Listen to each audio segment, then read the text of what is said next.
All right, lesson 19, chosen friends. Chosen friends. John 15, verses 12 through 21. John 15, verses 12 through 21. My command is this: love each other as I have loved you. Greater love has no one than this, to lay down one's life for one's friends. You are my friends if you do what I command. I no longer call you servants, because a servant does not know his master's business. Instead, I have called you friends, for everything that I learned from my Father, I have made known to you. You did not choose me, but I chose you and appointed you so that you might go and bear fruit, fruit that will last. And so that whatever you ask in my name, the Father will give you. This is my command: love each other. If the world hates you, keep in mind that it hated me first. If you belong to the world, it would love you as its own. As it is, you do not belong to the world, but I have chosen you out of the world.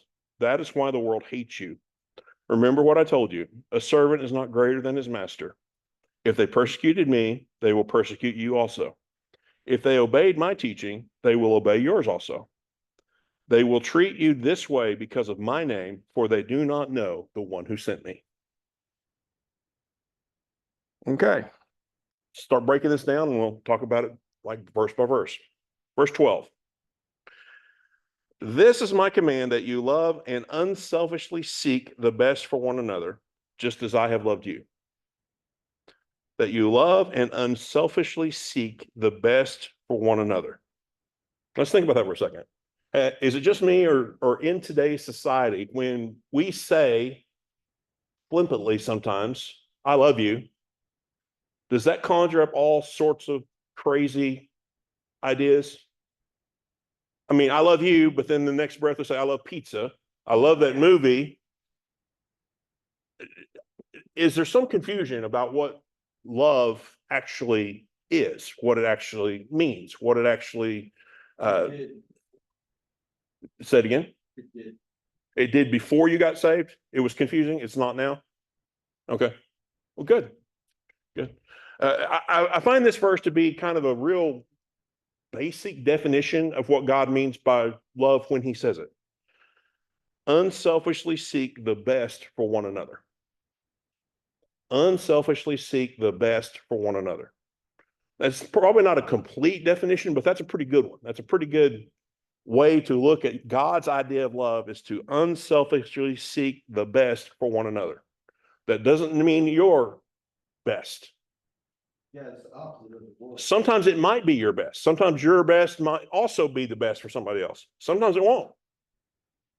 And in those situations when it's not in particular, who are you going to vote for? Are you going to try and get your way and make sure that you come out of this smelling like a rose? Or are you motivated to make sure that they come out of the situation better than you did? This is my command, that you keep on loving each other just as I loved you. That you keep on loving each other. So what does that suggest? Keep on. They had already started doing this to a certain extent, whether they realized it or not. They had already formed a community among themselves. Now, they were still struggling with the idea of taking what they were experiencing there to the outside. I mean, James and John wanted to call down fire on people. So they hadn't got all this yet, but they were heading in the right direction. They had already, at least among themselves, already started operating, thinking, feeling this way, whether they realized it or not. Now, this is not the first time that this command was mentioned. He gave them a new command, which is the same command, but he gave them a new command in John 13, 34 through 35. This is actually the third time he says this between John 13 and here we are in John 15. So we have not talked about the second. We did talk about the first one. We have not talked about the second one. This is the third.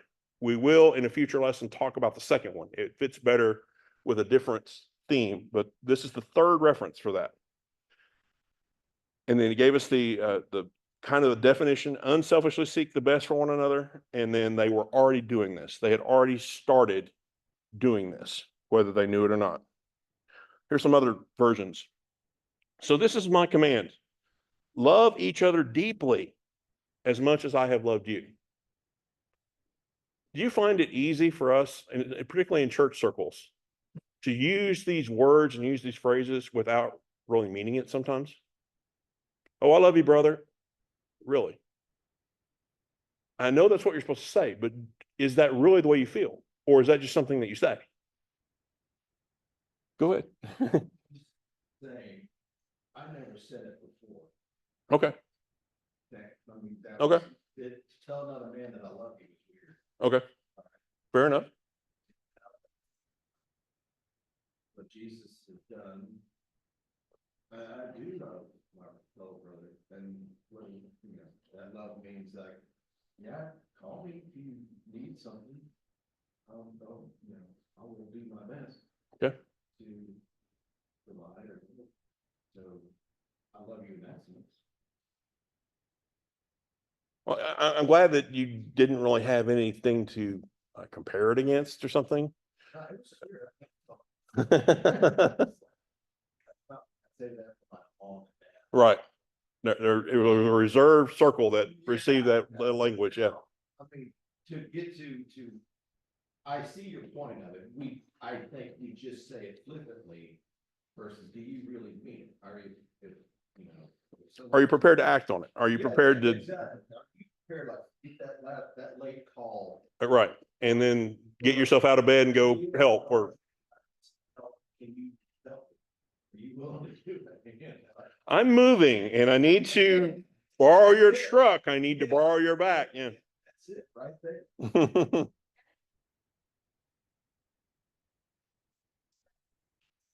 The one that we just read was unselfishly seek the best of others. That's one definition. I'm sure there are more things, and we can kind of get out into the weeds by actually trying to define it. But my point is, our concept of love, especially if you've been in this a while, if you've seen some things that were both good and bad, versus the world's concept of love, there's a lot of confusion. There's a lot of ambiguity about what this is actually talking about. But I think that summary is pretty good. Unselfishly seek the best for others. I'm sure there are other components, but that's a pretty good summary. I haven't been able to top that as I've been thinking about it. Maybe I'll think of a better one this week. We'll talk a little more about that as we get into this a little today. Let's try to keep it at the surface for now, because we could easily go sideways. Floyd, I feel like you're wanting to say something.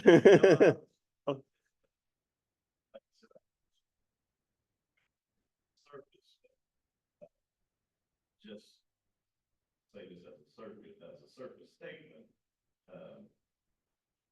In the Greek language, there's different Right. types of love. I think there's 7 words for.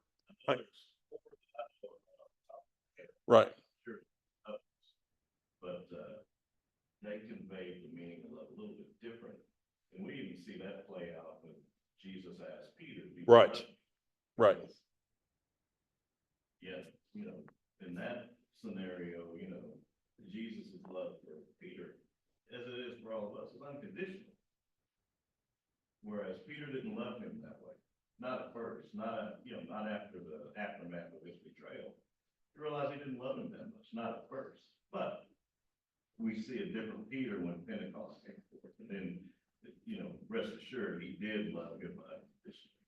That wasn't the case at first. So I think you can actually grow into Okay. As the Greek says, the agape. Okay. But it takes a while. I don't think it's, I think in some cases it can be instant, but in most cases it's probably going to be something that's required. It can probably be instant, and I'm going to say this for like a short term or for a sudden occurrence when it's necessary. By and large, I don't know that it is sudden. I don't know that it can be just poof, and then I love everybody equally, or I don't know. I don't know that God's going to do it that way. Romans 5:5 says, you can look this up later, the love of God has been poured into our hearts through the Holy Spirit. So as we are connected to Holy Spirit, as we remain, in this case, connected to the vine, the love that he has is going to be flowing as a nutrient into us from that vine. We're supposed to be connected to the true vine. We're supposed to be connected to the real vine. Well, in that vine is going to have all the characteristics that God deems necessary, that God deems as being, these are vital, these are important. All the different emotions, all the different gifts, all the different talents, all the different there's a lot of ground that we can cover in all the things that's in the vine, but all of it's good for us, all of it's necessary for us. So if we're connected to the vine, we stay connected to the vine, then the Holy Spirit through that vine has the opportunity to keep pouring love into us until we finally grow in that area too. So we finally develop our overall love capacity, not just for the ones around us, but for the ones that slap us in the face, for the ones that don't treat us very nicely. Those are a little more challenging. Obviously, they don't love us and we want to kind of retaliate sometimes, but the longer you do this, the easier it becomes to either ignore those insults, ignore those hardships, or to turn in the right spirit or the opposite spirit, which would be the correct spirit, and respond to them appropriately. The second translation here, this is the commandment which is mine, namely that you should be loving one another with a divine and self-sacrificial love, just as I have loved you. So there's a divine component of it that we can't tap into other than through our connection to the divine in the vine. And it's self-sacrificial. It's not about you. It's about others. And that other translation said, focus on the best in others. Focus on the best interests of others. But it all flows from us still remaining connected to the vine, as we talked about last week. You can't escape the fact that you've got to remain connected. You're not going to be able to do this on your own. Verse 13. No one has greater love nor stronger commitment than to lay down his own life for his friends. No one has greater love. No one has stronger affection than to lay down, give up his own life for his friends. If a person really loves his friends, if he dies, a person really loves his friends if he dies so that they can live. Nobody could love anyone more than that. This is the very best way to love. Put your life on the line for your friends. In all these verses, is it about you or is it about somebody else? And that's really the hallmark of the God type of love. It's not about you. It's not about what you get out of that situation. It's not about what you get in return. It's about, I'm going to move in a predetermined, purposeful way to demonstrate to you something that God demonstrated to me when I had no right to deserve it, claim it, grab onto it, even the ability to receive it. And yet he still loved me anyway.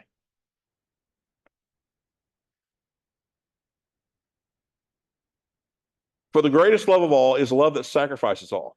And this great love is demonstrated when a person sacrifices his life for his friends. Now, when was this said? Well, what was going on or what was about to go on? What's going on in John 15? Table talk. They're doing the Last Supper. What's about to occur? He's getting ready to be tried, crucified, and getting ready to go through this whole ordeal. So he is literally about to sacrifice his life for his friends. It wasn't just for his friends. It was for anybody that would take him up on the offer. But it was at the very least including of these people that he had surrounded himself with. In one of the sessions I did last year from the book, Becoming Who You Are by Dutch Sheets, I learned something very interesting from this verse. Look at this different version. The Jubilee. Greater love has no man than this, that a man lay down his soul for his friends. Greater love has no man than this, than a man lay down his soul for his friends. I think this is a better rendering. It should be soul when this occurs rather than life. And I'll explain why. Every time Jesus spoke of laying down his life, this same Greek word is used in every one of those occurrences. And it's the Greek word for soul, not the Greek word for your biological life.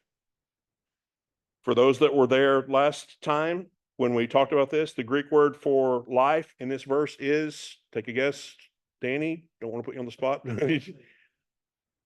No, the other one. Suhe, spelled Psyche. Now, what does Psyche? Psychological, psychology, psyche. He psyched me out. Suhe. That's the Greek word used in all of these occurrences where Jesus says he's about to lay down his life. Jesus came to shed his blood. The end result of him shedding his blood was basically all the blood that he had was gone and his heart stopped beating. But the thing that put him there, the thing that put him in that spot was the fact that he was willing to lay down his soul, the thing that Adam did not do. Did the first Adam also physically die? Yes, he did. Did that death mean anything? Why was Jesus' death different? He was innocent, he was pure, he had never sinned. He did it for others. He did it because the Father told him to. What were you going to say? Okay. No? Okay.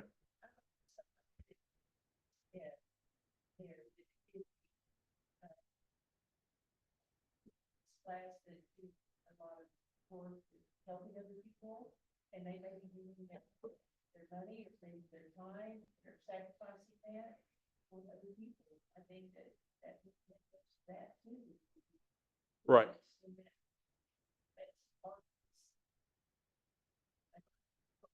But very infrequently, you're actually going to want to do this. I mean, when you lay down either your physical life, or I want to talk about the soul.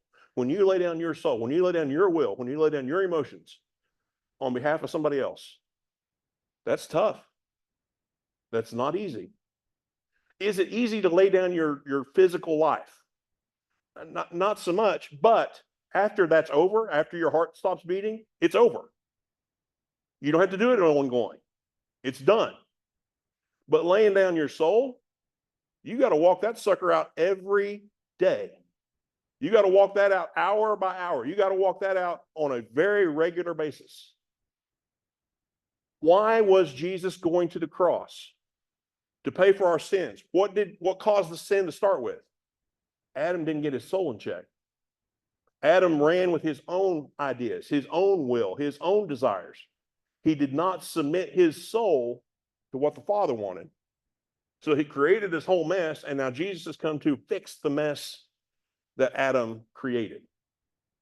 So one of the key things that he was doing when he came was to restore the soul that Adam had lost.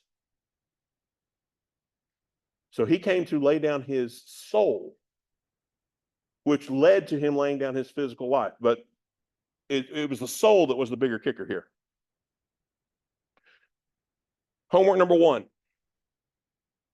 Think about all the possible differences between laying down your physical life versus getting your soul, your mind, your will, and emotions under control of the Holy Spirit to the extent that you are favoring him or even others in those areas. Which part is more difficult? Does this change anything? So I'm asking, if we had to lay something down, is it easier to lay down your soul, to get your mind, your will, and your emotions in check, to get them focused on the benefit of somebody else and not being focused about yourself? Or is it easier to lay down your physical life? Does this make any difference? I dare say that this idea of love, focusing on the best interest of others, deals more with your soul than it does your heartbeat, than it does your physical body. You can only do that. Go ahead. Where your affections are, where your thoughts are, where your... That's good. So as we think, oh, I'm willing to lay down my life, really. That's something else that's easy to say. Yeah, I would lay down my life for, okay. Are you willing to continue to live and still lay down your own opinions? and still lay down your own desires and still lay down your own emotions and still lay down your own plans and still lay down your own agenda? Are you willing to do that day in and day out? It says there for your friends, but I feel like there's an order, like, it says something about God and your husband and your child and your parents and your extended family, and friends is way at the bottom of your list, so. I mean, if you actually went in that order, I'm not gonna have enough. Or you're not going to have the physical lives to go down that far. I mean, that's more than the 9 lives of Cat. So, it's, I don't wanna say it's contradictory. Do that, and then friends is like at the bottom. Like, I don't have that in me to love all that, and then. Or- my very Or close. do you? I don't feel like I'm. Well, really and keeping it together with my family. yes. And most of us are in that camp. Most of us feel that way, that, okay, here are my limitations. Yeah, there's a limit. Who defined those limitations? He didn't. He wouldn't be telling us to do this.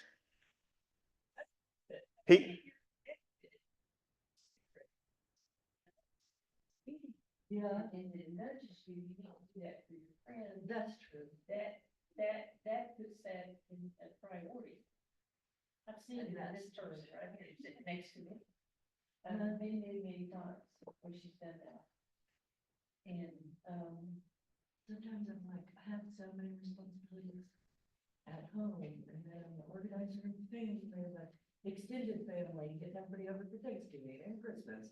There's a funeral, so like, I'm not even considering that, and then for phone calls, it's like, well, I have responsibilities with family. Right.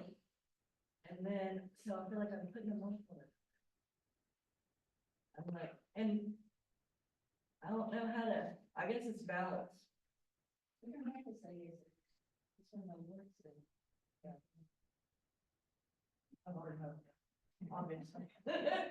I have a feeling you're going to get some relief as you start thinking through this. Okay, Lord, what do you want me to do?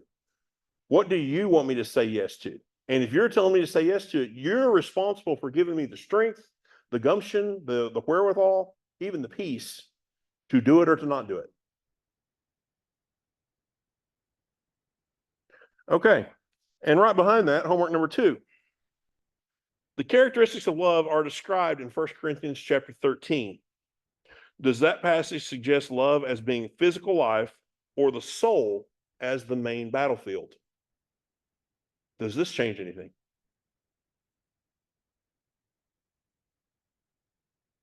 When I wrote the question originally, it was 1 Corinthians 13, 4-8 that I had in my mind, and then I changed it.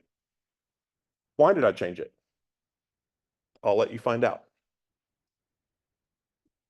Go ahead, Floyd. There's 2 components that'll help us out a little bit in this aspect of love. And I say that not as someone that's mastered it, but what the scripture talks about. And so the first concept I would say is that in verse 12 of chapter 15, Jesus said, let your joy be full. Because the joy of the Lord is our strength. So if we let the joy of the Lord continue to grow, continue to manifest, we'll delight in what he does or what his precepts are. Okay. And so that joy will empower us to love. The fruits of the Spirit, they're not, what the word I'm looking for here. They're not, they're all inclusive. Okay. So they don't just stand out on their own, they all work together. Okay. To form the character of the believer.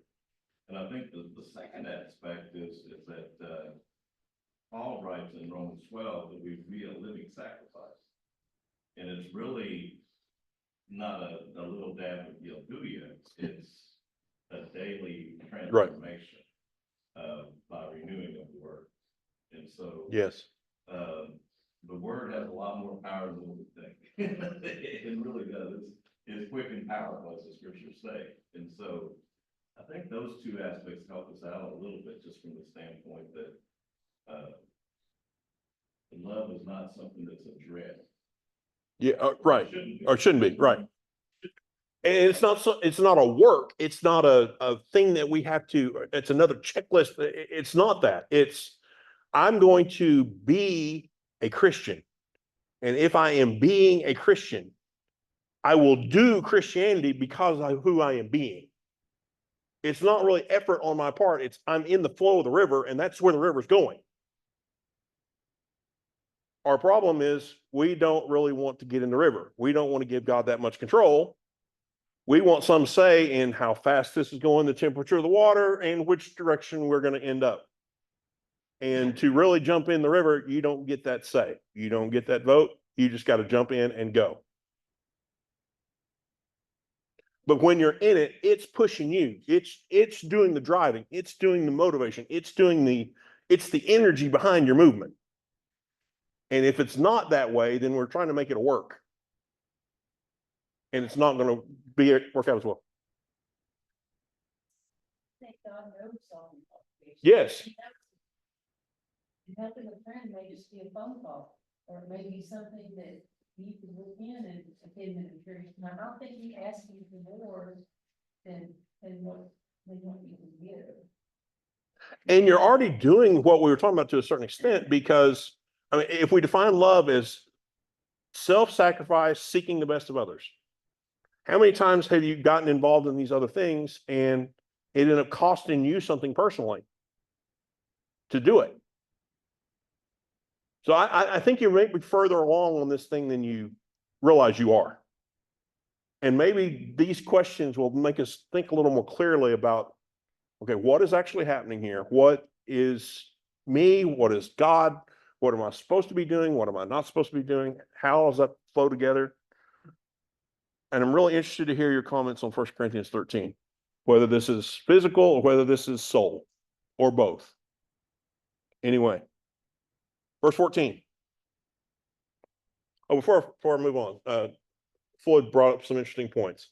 A couple of things I'd like to just add. Galatians 5:22-23, where it lists the fruit of the Spirit.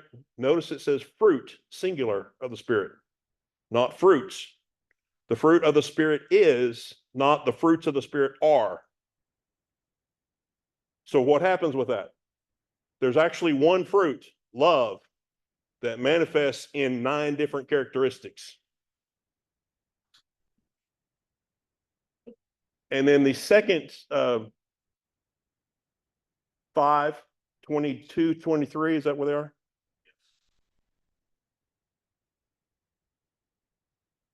We always classify each of those characteristics as a singular fruit. And to Floyd's point, it's one fruit that has different attributes. Imagine I don't drink wine. Anyway, some people that are really wine aficionados can use a whole bunch of words to describe what that grape tastes like. I mean, they can go on and on and on about all the different things that one taste of that fruit suggests to them. Wouldn't mean squat to me. It doesn't. It's either grape juice and it's either white or red. Yeah. And who cares? None of the rest of that makes any difference to me at all, but I'm not the aficionado in that category. So when we start talking about Holy Spirit doing stuff, putting fruit in you, as you connect it to the vine, he gives you the fruit of the Spirit, which is love, and it's going to have these other characteristics mingled in. There's something else I was going to say about that. Oh, well, if it comes back to me, it'll come back to me. Verse 14. You are my friends. Okay, well, we just talked about. For your friends, the greatest demonstration of your love is for you to lay down your life. And I'm saying lay down your soul is a big part of that. Not necessarily your physical life, because you can only do that once, but on an ongoing basis, you can lay down your soul. So the greatest demonstration of your love for your friends is to lay down your soul. In that context, verse 14, you are my friends if you keep on doing the things which I command you to do. You show that you are my intimate friends when you obey all that I command you. As for you, friends of mine you are, if you habitually do that which I'm enjoining upon you. You celebrate our friendship if you obey this command. Now, notice that last one. You celebrate our friendship if you obey this command. What command is this command? To love each other as I have loved you, and to lay down your life, lay down your soul for your friends. If you follow this command, you are celebrating our friendship. But if you don't, you're not. Note that friendship with Jesus seems to be conditional upon us doing and continue to do something. As for you, friends of mine you are, if you habitually do that which I am enjoining. So if you don't do it, what happens? Are you still his friends? Not according to this verse. Now, like we talked about last week, does that mean you get kicked out? Or are you diminishing your relationship with him for that period of time? Obey all the commands, yes, but specifically the most recent command, which was to love each other the same way that Jesus loved all of them, which included killing his own soul to the point at which he offered his physical life. Are we willing to kill our own soul when dealing with somebody else to the point, should it cost us that, our own physical life? Now, I'm not saying that that's going to be the price every time. It won't be. I mean, you can only do that once. But you can make your soul die daily. You can make your soul die interaction by interaction. Peter talking about how many times should I forgive my brother? 7 times. And he thought he really had it together with 7 times. And Jesus, oh, no. 7 times 70. And you have to forget each one, start over counting when you do this. So he was going to the point of extreme or absurd to illustrate a point. You can't do this. You don't have the capacity to do this on your own, but I can help you do it. So imagine that in this context. The dude ticks you off and you have to 490 times in a day put your soul under about what you wanted to tell them, what you wanted to say to them, how you wanted to respond to them, how you wanted to react to this situation. Really tell them that they're number one. Use a few other choice words. Whatever your typical response would be, do you see the fight? To not just flat out kill some people, and how that is really loving them to the point of self-sacrifice. You're putting yourself in harm's way, basically, because now you've got to deal with your own emotions and bring yourself under control and bring yourself under God's rule and not just lash out. Go ahead, Dan.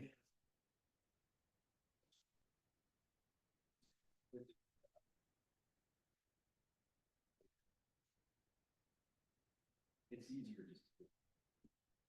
Because, Let it go. yeah, because, you know.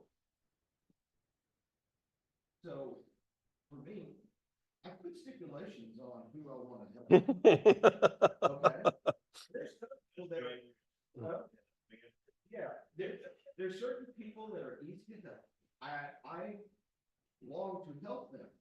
There are other people that ask for my help that I know I'm getting locked into something. Right. That's gonna test my patience. Right. It's gonna test, and I'm a people pleaser, okay?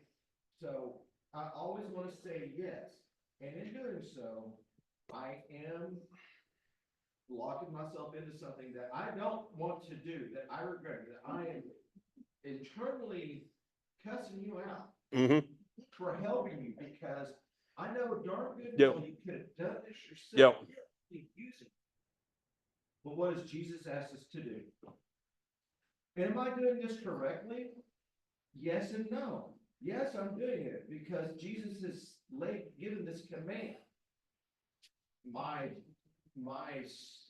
soul part, that part is just going, oh, man, you know, but it's Right. awesome, you know? So to answer your question, and I'm sorry to go back to that. Oh, you're fine. But no, it's easier to physically die than to have this battle in your mind. It's easy to help some people versus not easy helping difficult people. And John said that a while back. In one of his sermons. It's easy to love people we like. Yeah. But people that make us feel uncomfortable, that are awkward, can we like them too? Can we be? And that was so profound. Because there's people out in this world that are uncomfortable, they got mental Right. illness. They're dangerous, but can you still love them and come alongside them? Absolutely. And because you go in and when you at first with dealing with someone with mental illness, and I'm not trying to rabbit trail, but I'm just saying that you don't want to approach this person because it's dangerous. They're out of their mind, whatever, for whatever reason. But God will protect you in that, even if it leads to some physical harm. Now, he may be protecting you with the wisdom in the front too. That's something that you got to consider.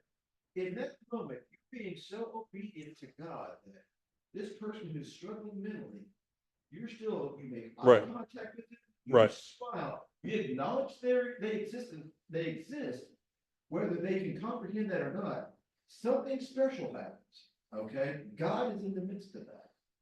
But so, yeah, it's a battleground, so it's much easier just to die physically than to have that constant battle, but I know God appreciates it. That when you're doing that, even though you're doing it begrudgingly and you're wrestling it out in your mind, You're still showing you're still demonstrating this love that you're talking about. And it's up here is restating what you taught in John 14, I think, when God reveals himself in you. Okay. And you get that same, my friend. Right. You have a friend. Right. It's a different level of relationship. Yes. Yes. Good observation. And then to your thought, a couple of verses came to mind as you were saying. One verse, Jesus said, "Don't cast your pearls before swine, lest they turn around and rend you, attack you." So there's going to be some people that I don't want you talking to, I don't want you messing with, because they're not ready yet, and it's just going to end up creating more confusing, more chaos than what you need to deal with right now. The second verse, he did not entrust himself to men because he knew what was in men. So even Jesus did this perfect love thing in a guarded way. It wasn't equal access to everybody. It wasn't, I'm just going to go do what everybody, that's a genie in a bottle sort of thing. He did not do that. So we're under no obligation to do that either. And the question is, at what point do I draw the line, or do I even get to draw the line? Is that a God line that I need to figure out and let him advise me on? Right.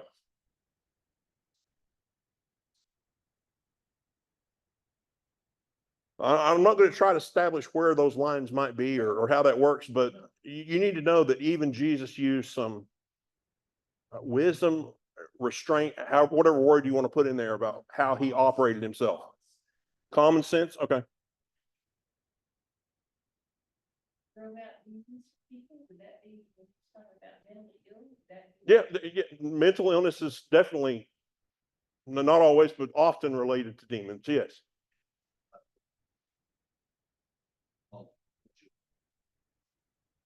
Because we deal with spiritual. And then the other thing I thought back to the other thing I was going to say with Floyd earlier, he said sacrifice. We're called to be living sacrifices. And I heard somebody say once, and it really stuck. The problem with living sacrifices is that they keep crawling off the altar.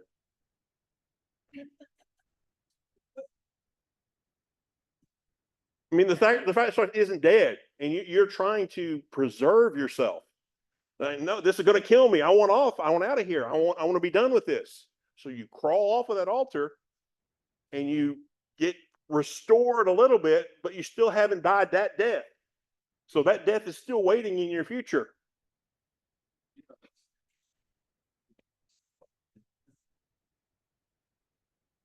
Can you trust God enough to provide, and it's not about you, but he will provide for you. You're making that sacrifice, save his time. You have to be in bed by 8 o'clock, yet what you're doing is gonna lead you to the 9, 10 o'clock hour. And you trust God to provide that with the rest of it. Right. And you've got to know why you're doing it. Am I doing this to check a box, or am I doing this because I feel like I'm supposed to in this moment?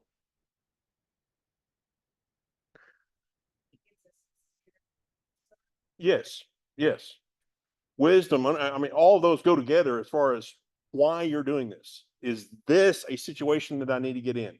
I know that there's general advisement from the word. There's general instruction about here's where your head needs to be. But in this specific situation, what are you asking me to do? And the answer could be nothing. Go back to bed. Or ignore them, or that could be the answer sometimes. You just got to be okay if that is the answer and not beat yourself up. Well, why didn't I go? Don't question it. Just listen and obey. Follow whatever he tells you to do in that situation. Homework number 3. Do a study to determine who is called a friend of God in the Bible. Is there evidence of those people following the commands of God, particularly the love command? Jesus just said, you're my friends if you do these commandments. So for somebody in the Bible to be called a friend of God, there should be some evidence of them doing what Jesus had just said. I haven't checked. I don't know. Abraham was a friend of God. I don't know if there are others in the Bible. There could be. Do the study. Let's just see what it says. Y'all are going to have fun this week.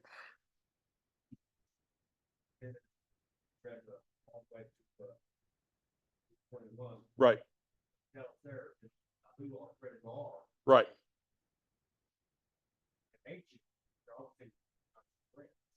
Right. Because they're not doing what you said. Yeah.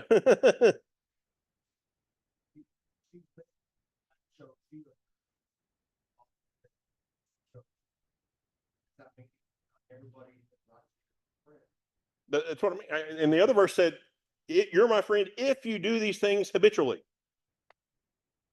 But what if you don't do those habitually? Are you still his friend? I would say no. Correct. Right. That goes back to last week. Yeah. That fruit is an evidence, that fruit is a test for whether or not you're doing what you need to be doing. We could say fruit is a evidence of salvation.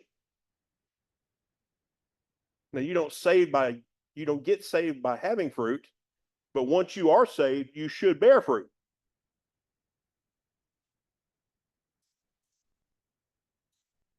Yeah.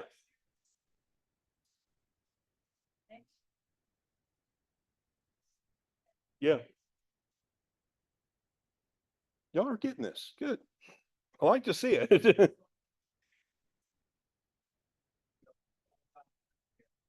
didn't know Dan was a brother in Christ, and when I seen Dan here, our relationship automatically became a love relationship instead of a no relationship. Right. I tell Danny I love him, that I would have never said that to him ever. Yes. Working golf, working together. Yes. I mean, I said something, but when you say it now, it's true love, because you are the brother, of Christ. We were born together. I'm glad this didn't happen, but let me just give you an example. The first time you did that, the first time you saw him here and you had that different relationship, that different kindred with him, and you went up to, hey man, I love you. Thank you for being my brother. What if he was a jerk? What if he was a jerk in that instance?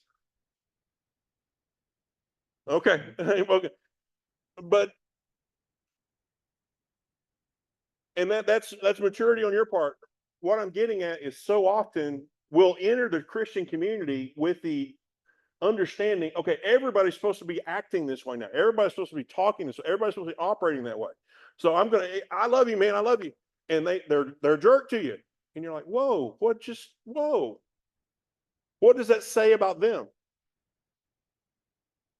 Oh, here we go. Another hypocrite. Another religious whatever. Do you go backwards at that point? You could.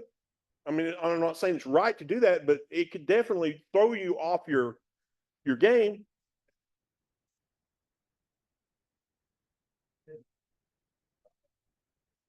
Verse come back, to find the verse for what I punched in, I'm not sure about a relationship or friend that I'm with, and they come right back, do not stand on your own. Yes. Yes.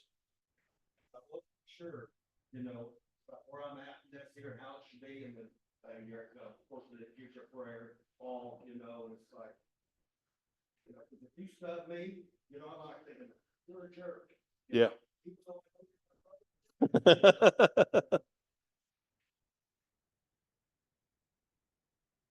I can't believe I'm going to say this, but I'm going to say this anyway. I had a friend he was kind of a mentor to me for a little while. And he said something one time that just was totally out of his character, but I've thought about it a few times since then and realized he's right. The body of Christ. In the body of Christ, we talk about the eyes and the ears and the hands and the feet. What we don't talk about in the body of Christ is the anus. Anus. Your butthole. There are some of those in the body of Christ. And I'm sure they have a function. I'm sure they have a thing that they do well. But it's still surprising when you encounter one of them and then you realize, even more surprisingly, that's their job. That's what they're supposed to do. And I'm like, okay. Anyway, moving right along from that point. Go ahead, Dan. This lesson. And I just happened to read about incorruptible seed. And I'm just like, does that even tie in with this?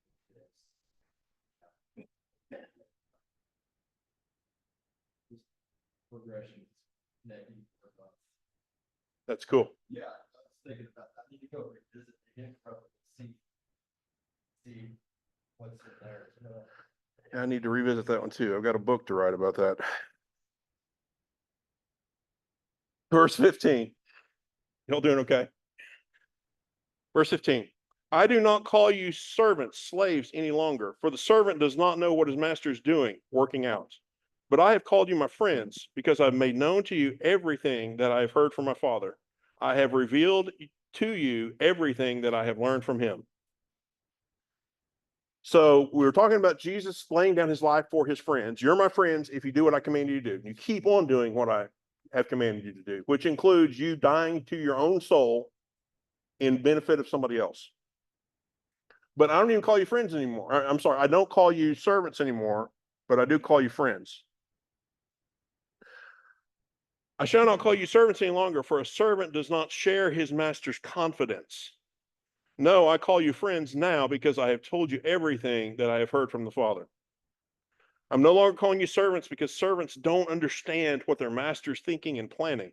No, I've named you friends because I've let you in on everything I have heard from the Father.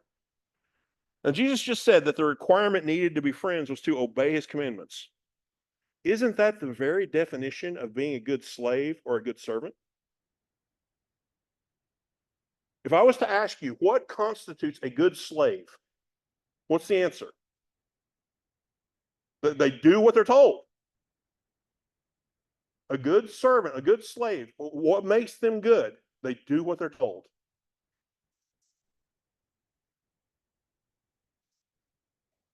Okay? That's one way to look at it. How do you get beyond? What's the difference between being a good servant and doing what you're told versus now being a friend?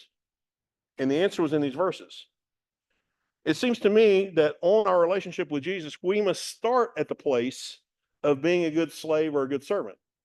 We must get to the point where we're obeying, where we're doing what he said.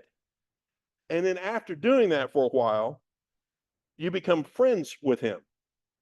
And you weren't before. At the friend stage, you have a more personal relationship with the Lord. He can now start to share why behind these commands. How does this particular instruction help to bring to pass the Father's bigger plan? What am I going to do or learn? How will this help me grow by doing this? How will this impact others? So the conversation changes from just receiving instructions and doing them to now you're getting into more of the why, more of the how, more of the when sort of questions from a deepening, a more intimate relationship with the master. You've entered the friend stage rather than just the servant or the slave stage.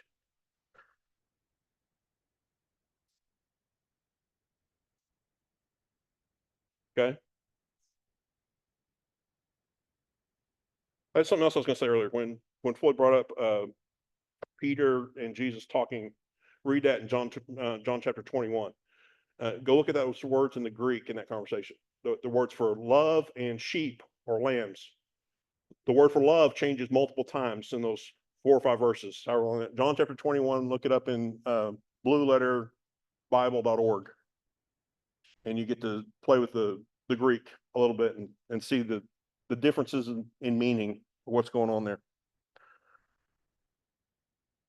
Note that the disciples had nothing to do with the timing of the transition from being slaves to being friends. It was all Jesus's choice. When he let them in on stuff, when he let them in on the why of stuff rather than just here's the stuff, go do it. When he started doing that, it was all his choice. The only thing they could do to impact that situation was keep obeying. Now, obviously, they could delay it if they weren't obeying, or if they stopped obeying, but they couldn't speed it up. They had no control over the timing. It was all his choice. Verse 16. You have not chosen me, but I have chosen you. I have appointed and placed and purposely planted you so that you would go and bear fruit and keep on bearing, and that your fruit will remain and be lasting, abide, so that whenever you ask of the Father in my name as my representatives, as presenting all that I am, he may give to you. Now, what I did here is took the Amplified and the Amplified Classic and put them together since they're very similar. So the stuff in blue comes from the Amplified Classic, and the stuff in black is from the Amplified. Rather than show you 2 verses, I just added the few words that were different. You've not chosen me, I've chosen you, appointed and placed and purposely planted you, so that you would go and bear fruit and keep on bearing fruit, and that your fruit would remain and be lasting. Okay, verse 16. I told you, and I have commissioned you to go and bear fruit. I chose you and sent you out to produce fruit. You did not make me the object of your choice for yourselves, but I selected you out for myself. I appointed you in order that you may be going away and constantly bearing fruit, and that your fruit might be remaining. Jesus had a plan before even talking to the disciples. He appointed, placed, purposely planted, commissioned, and sent them out for the sole purpose of producing fruit. They had no clue what was happening. Jesus worked on the Father's plan and invited them to join. Of course, they had to say yes, so there was some element of them choosing him, but by and large, they had nothing to do with it. It was Jesus making the choice, giving them the invitation, and then all they were able to do is accept the invitation or decline it. They didn't respond to a wonderful presentation that he gave about his mission statement or his marketing strategy. So often when we get committed to things, it's because somebody gave us a presentation. We saw some slides, and oh yeah, I want to be involved in that. Oh yeah, I want to do that. Oh yeah, I want to give that. But it was because of what we saw. It was because of, I like that. I like what you're doing. The disciples didn't get any of that. Jesus told them, come follow me. Where are we going? Doesn't really matter. Come follow me. What are we going to be doing? Doesn't matter. Come follow me. What do you mean, come follow you? Like I have to leave? I have to forsake this previous life? There's a song that I used to listen to. There's a line in that says, with reckless abandon they came. With reckless abandon they came. They had no idea what they were getting into. They had no idea where this was going to take them. There was just something about Jesus. There was just something about that invitation that spoke to them, So much so that they accepted and went wherever he was leading. Jesus offered, Jesus extended the invitation without them knowing much about what it involved. He chose them, they did not choose him until after he offered the invitation, and then they chose or not chose to accept. Still in verse 16. I gave you this work to go and produce fruit that will last. I gave you a big work to do.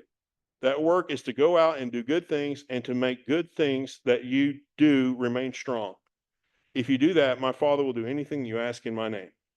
According to Jesus, our work, our mission, our purpose, whatever, however you want to say that, is to make lots of good fruit that will last. That's why we should become a believer.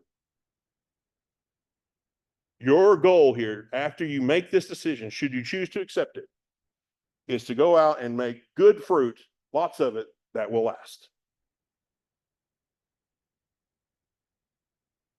This last version ties answered prayer to doing this work.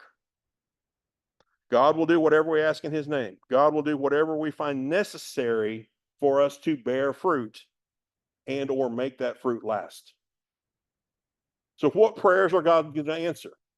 The ones that are in alignment with you going out and bearing much fruit and fruit that will last. Those are the prayers that God is always very much excited to answer. Those are in alignment with his will. Those are in alignment with his character. Those are in alignment with his mission. Those words he will strongly support. He has to, in order for you to get to the point where you are answering, where you are yielding this fruit, producing this fruit, much fruit, fruit that will last. Also in verse 16, you did not choose me, but I chose you. I chose you to go and make plenty of fruit. That kind of fruit will continue always. For that reason, the Father will help you with anything that you ask him. For what reason? The reason of you bearing fruit. The reason of you bearing fruit that will last. The reason of you bearing big, good fruit. For that reason, the Father will help you with anything that you ask him. If you ask him in my name, he will do it for you. You did not choose me, I chose you, and orchestrated all of this so that you would be sent out and bear great and perpetual fruit. As you do this, anything that you ask the Father in my name will be done. As you do what? As you're out doing this fruit, as you're out producing this fruit, as you're out sustaining this fruit, as you're out causing this fruit to be better, causing the fruit to be bigger, causing the fruit to last longer and longer and longer. As you do those things, anything you ask the Father in my name, he'll give it to you. A lot of people, get mad at God when they do, and they are strong Christians that they pray for something, it doesn't happen, like child being sick, ask for peace, stuff like that. And it says, whatever you ask will be done. What should Sometimes we get an answer from God that isn't the answer that we wanted. That isn't in the time frame that he wanted, it isn't in the way that we wanted, and we think that he didn't answer it when actually a sick child. That one's tough. I'm not saying it's not tough. But if you were praying for healing, it's always God's will to heal. They passed, went to heaven, they were healed. Not the healing that we wanted, but they were healed. God did answer that prayer. Just not in the way or the time or the reason that we would have liked to have seen it. So sometimes we confuse us adding our expectations into the prayer and God not meeting our expectations. And that's different from him answering the prayer. Does that help? Does that make sense? There are some other situations where it's like, God, well, why? What's going on there? There are verses, Isaiah 57:1 or something, that they died because something worse was going to happen to them. And we can't make that determination. We don't have the viewpoint, the perspective to guarantee all those things. But I've got to know that if I pray this and what I pray is in accordance with God's will, he is going to answer it one way or another. And it may not be the way that I want him to answer it. And I've just got to be, I don't say okay with that, but I've got to trust that he knows more than I do if it doesn't go the way that I thought it should.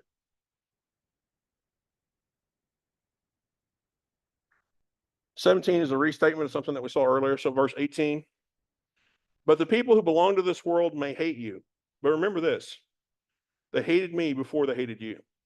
If, as in this case, the world is hating you, you know by experience that me it has hated and still does hated before it hated you. So who is to blame for the world hating us? It's actually Jesus. It's not you. It's not you that they hate. It's him. It's his character. It's what he stands for. It's him wanting to have a say in their lives. It's that causes them to hate you, not you. It is not usually my quest in life to be hated by the world. I don't like it when people don't like me. Maybe I should change being hated by the world to be a badge of honor. It means that I'm acting or talking like Jesus, whom they also hated. Should I really care what the world thinks? I am in a completely different kingdom than they are. Why should it surprise me when we look at things completely differently than they do?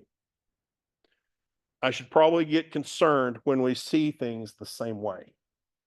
So if I'm dealing with a situation in the world and we see that the same way, how did we see it the same way? I'm not in their kingdom that they're in. I should be looking at that from a totally different perspective. Now, occasionally we might see things, but if over and over and over again, we see this situation the same, there's something wrong. I'm not doing my job right if I'm constantly seeing the situation the way the world sees it.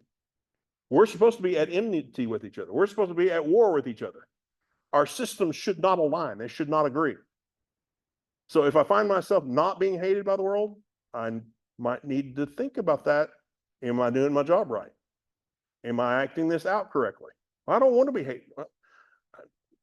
I don't figure Jesus was real keen on it either, but it was more important that he did what the Father told him to do.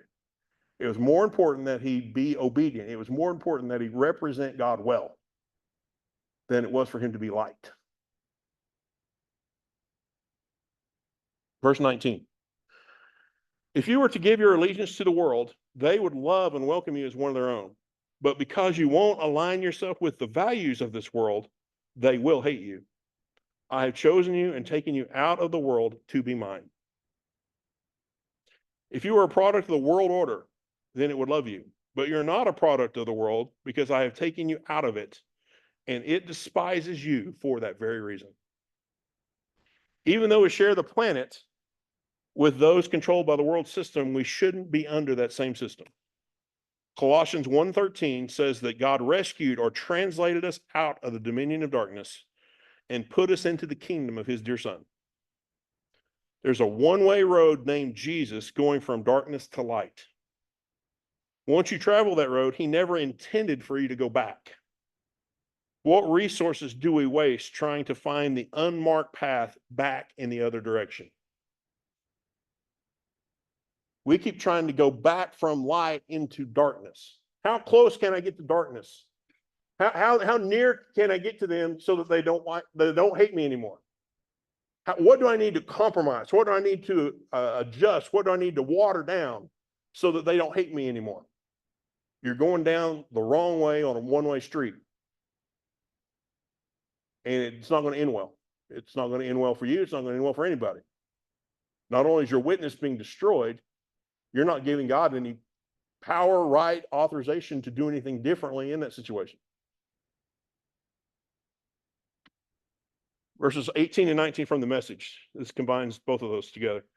If you find the godless world is hating you, remember it got its start doing that, hating me. If you lived on the world's terms, the world would love you as one of its own. But since I picked you to live on God's terms and no longer on the world's term, the world is going to hate you. It's kind of point of fact there, isn't it? Here is the result that you should expect from doing this right. The world is going to hate you. Oh, Yay, sign me up. Are we willing to make it that cut and dry? Did Jesus make it that? I mean, did he mix any words about this? Did he say, well, it's very likely that they're going to hate you. Why? You're in two entirely different systems. You're looking at every situation from total opposite perspectives.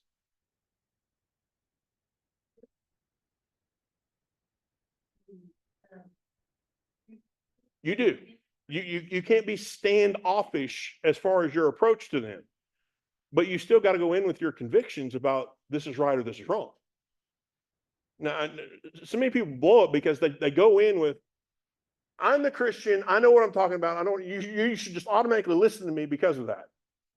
And that's very that's not acceptable. I mean, people don't like being told what to believe, what to think.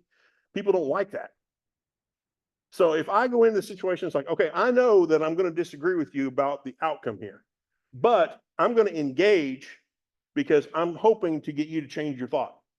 I'm hoping to see a window, to see a door that I can introduce Jesus. I can introduce this different perspective to you and get you to change. That's never going to happen if I'm not in the arena. One of the worst things we do, and I've been very guilty of it, we get saved and start getting rid of all our non-saved friends. Now, should you be aware of who you're hanging out with? You should. You're very formative at that time. But after you've got a little bit more maturity, I'm not saying you hang around them just to go back to them. If you don't know anybody that's not where you are and you're not trying to do something, I think you've lost something. I think you've missed something.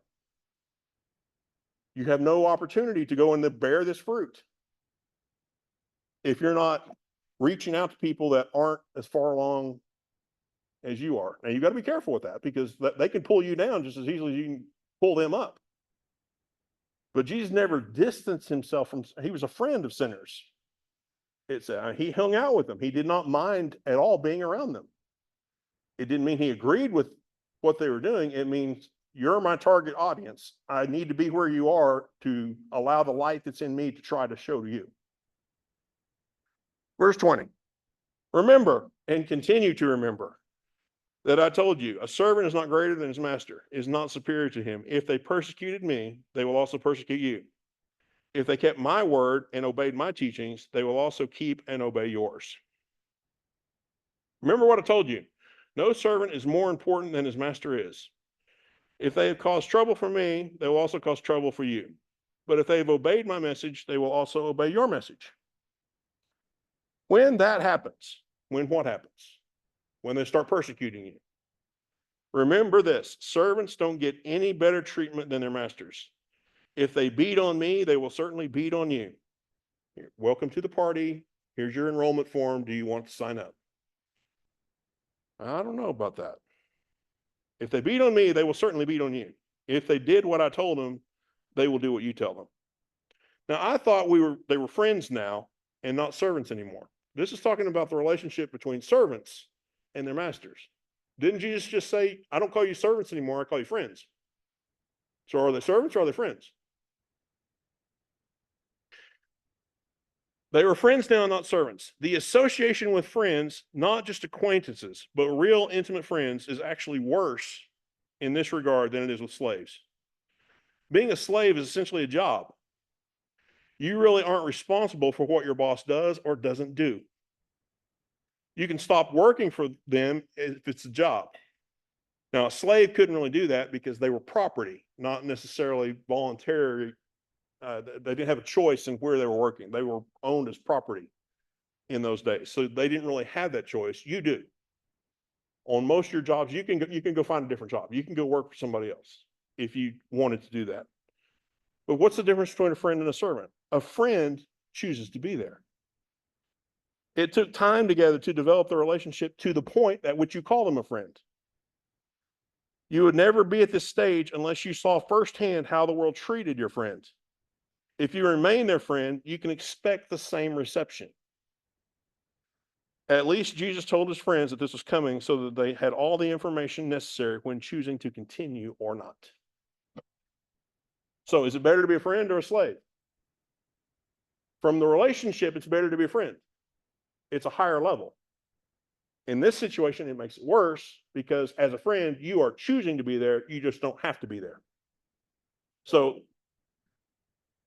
No longer being a slave to a friend is because now he has told them what the Father has told him. Right. right, yes, So you're always gonna be a slave until you get told by whoever, you know. because the relationship is deeper. Yeah, They- right. Or, well, you know, and, yeah, I kind of like see that, you know, do we know the word of the Father spoken of? There's gonna be a difference between the friends. I mean, friendships are different, they talk about different types of, whatever it was, I think, I'm sorry, but, yeah, friendships are different, you know, and it all based on what they do know, what the Father's told them. I'll use Elon Musk as an example right now. He's catching a lot of flack in the world about what he's doing and the way that he's helping President Trump with Doge and all that stuff. A lot of people are not liking that. They're really treating him badly. So why is he in that situation? Is that a job for him? Could he just leave? He could, but he's enduring that persecution because they're friends. And right now, the world would have you believe that they had a dispute and they're no longer friends. His contract ended. He was only there for 130 days. So he just left at the end of his contract, which is, it's not going to be how it's portrayed. Anyway, is he catching some of the same flack that Trump is catching because he's his friend? Because they're working together. Much more so than the people who work in the White House. You've probably got some staffers in the White House that aren't catching near the grief that Elon Musk is catching because Elon is his friend and they're working together. And it's the same way with this. If the slaves get treated badly because of the master, it's going to be worse if you're friends. Because as a friend, you have a choice to not be in that situation anymore. You have a choice to leave. You have a choice to not be part. I don't want to be your friend anymore. I don't want to be connected to you. I don't want to be associated with you. You don't have that choice as a slave. So if this is happening at the slave realm, and I'm saying it's worse as a friend realm, what should you expect? You're not going to escape it. If one of your friends is going through stuff, you're going to catch part of that. Criticize Trump for having to, that he would add to the. Right. Yeah, but Trump has honored that and he very rarely does that. Your enemy become free with it. So, you know, that they are. You're right. Anyway, it's different than a person that just works in the White House. It's different because of their relationship, because he has an option to be there or not be there. We have an option to be friends with Jesus or to not be friends with Jesus. And if as his friend, you see that he got persecuted, you're his friend, you're going to catch it too. If you're doing it right, you're going to catch it too. You might as well be prepared. You might as well add that as part of the job description and just be prepared to go with it. It's not helpful, but on the other hand, if it means me giving up that intimacy, if it means me giving up that friendship, I don't want to do that either. I'd rather go ahead and bite the bullet and be counted in his group so that I can maintain the friendship regardless of what that, regardless of what that cost me. Verse 21.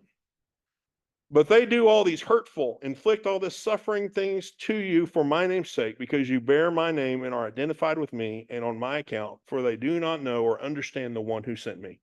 Again, it's not about you.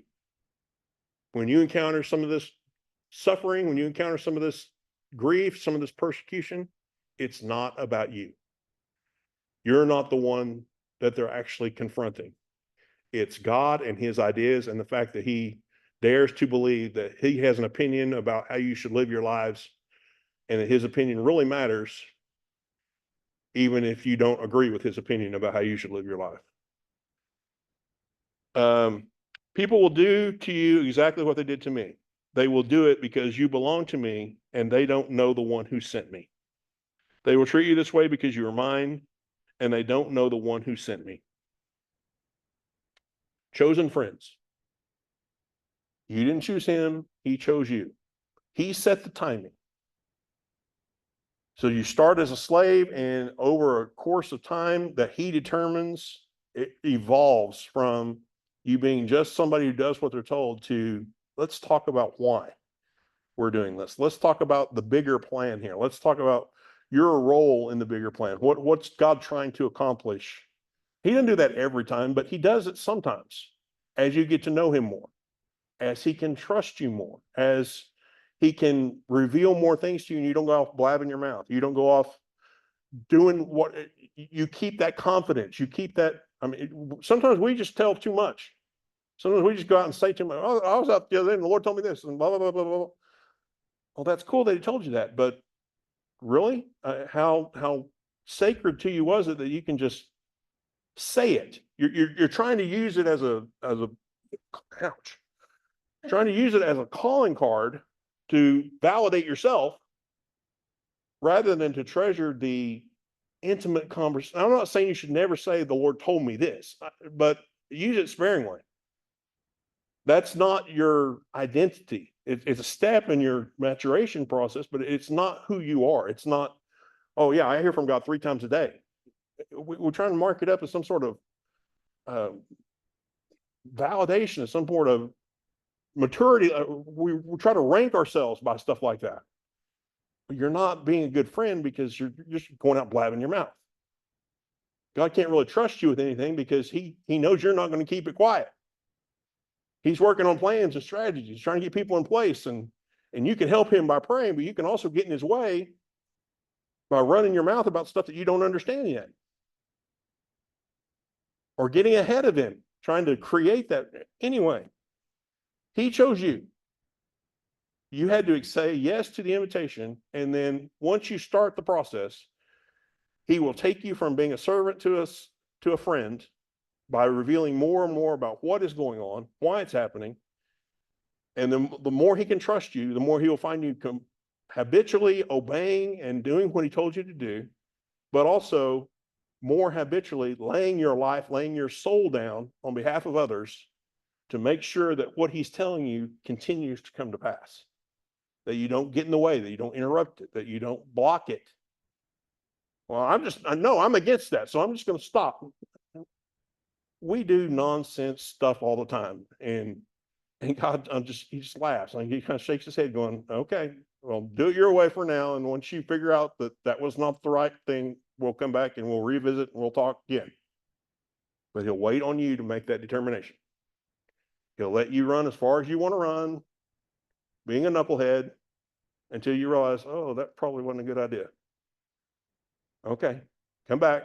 Let's talk. Let's redo this. Let's start over where we got to start over. Let's rebuild. This time, do it differently. This time, treat it differently. Be that chosen friend, not just somebody doing espionage or counterterrorism or spying or whatever.